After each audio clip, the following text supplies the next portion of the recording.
사랑하는 성도 여러분, 오늘 우리는 성경의 시작과 끝을 장식하는 나무 그 깊은 의미를 묵상하려 합니다. 성경은 에덴 동산 생명나무로 시작, 요한계시록 새 예루살렘 생명나무로 끝맺습니다. 그 사이 수많은 나무가 등장하지만 특별히 상수리나무 히브리어 엘론에 주목합니다. 오늘 우리는 상수리나무를 따라 하나님의 언약, 인간의 타락, 심판과 회복, 메시아적 소망의 여정을 함께 걸어가려 합니다. 첫째, 상수리나무 엘론은 강함과 임재의 상징입니다. 상수리나무 엘론은 강함, 능력을 의미하는 엘과 연관됩니다. 엘은 하나님을 가리키기에 엘론은 단순한 식물을 넘어 강함, 견고함, 신적 임재를 상징합니다. 알론, 엘라 같은 단어들도 크고 웅장한 나무를 가리키며 고대 근동에서 큰 나무는 신적 존재의 임재 장소로 여겨졌습니다. 즉, 상수리나무는 하나님을 만나는 자리였습니다. 둘째, 언약의 현장에서 상수리나무 아래 약속을 창세기 12장 6절. 창세기 12장 6절을 봅시다. 아브람이 그 땅을 지나 세겜 땅 모래 상수리나무에 이르니 아브람이 모래 상수리나무에 이르렀을 때 하나님은 약속하셨습니다. 내가 이 땅을 내 자손에게 주리라. 왜 상수리나무 아래였을까요? 하나님은 역사의 구체적인 장소에서 자신을 계시하십니다. 창세기 18장 마므레 상수리나무 아래서 아브라함은 하나님을 만납니다. 상수리나무는 언약의 시작점이었습니다. 사랑하는 성도 여러분, 여러분 인생의 상수리나무는 어디입니까? 처음 은혜 받았던 자리, 눈물로 회개하던 자리, 소명 받았던 자리. 하나님은 구체적인 자리에서 구체적인 약속을 주십니다. 그 장소를 기억하십시오. 셋째, 언약 장소가 우상의 장소로 타락합니다. 이사야 1장 29절, 호세아 4장 13절. 시간이 지나 상수리나무는 변질됩니다. 이사야 1장 29절, 너희가 기뻐하던 상수리나무로 말미암아 수치를 당하리라. 호세아 4장 13절, 그들이 산 꼭대기에서 제사를 드리며. 왜 상수리나무 아래였을까요? 그 이유는 그늘 편안함, 웅장함 때문입니다.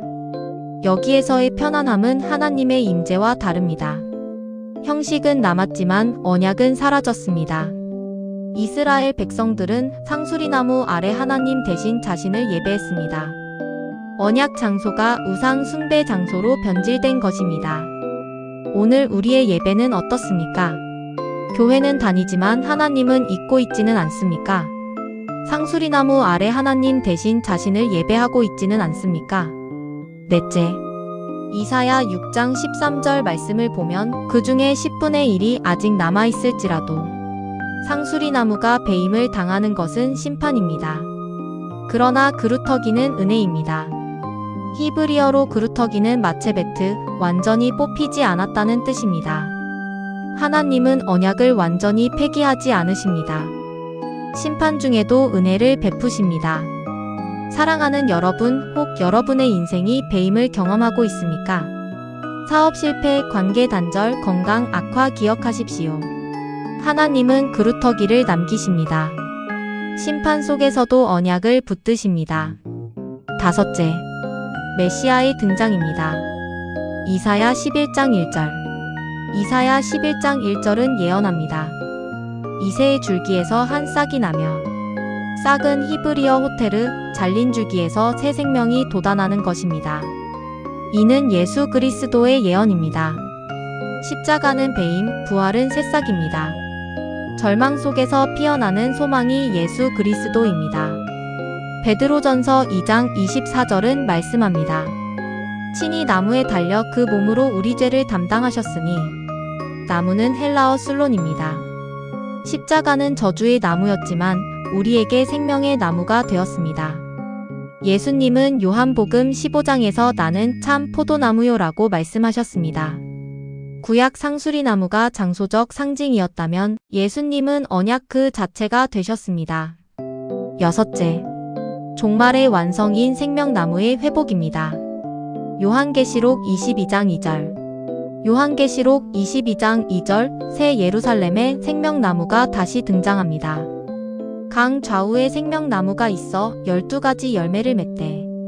잃어버린 것이 완전히 회복되는 순간입니다.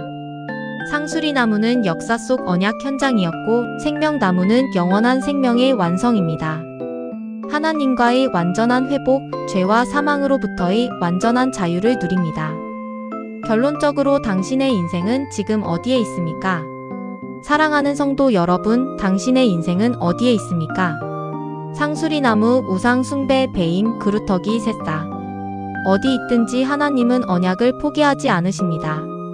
결국 우리를 생명나무로 인도하실 것입니다. 낙심하지 마십시오. 소망을 잃지 마십시오.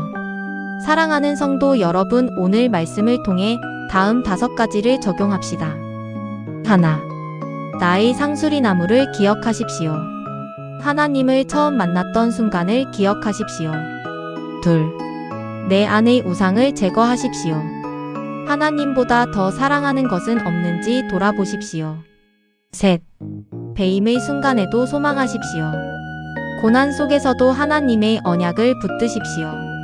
넷, 십자가를 붙드십시오. 예수 그리스도의 희생을 기억하고 그 사랑 안에 거하십시오. 다섯, 생명나무를 바라보십시오. 영원한 생명의 소망을 품고 살아가십시오. 다 함께 기도합니다. 사랑과 은혜가 풍성하신 하나님 아버지, 오늘 귀한 말씀을 주셔서 감사합니다. 저희가 상수리나무 아래 참된 예배자가 되게 하시고 배임 속에서도 그루터기를 남기시는 은혜의 하나님을 신뢰하게 하옵소서. 십자가를 붙들고 생명나무의 약속을 바라보게 하옵소서. 예수 그리스도의 이름으로 기도드립니다. 아멘.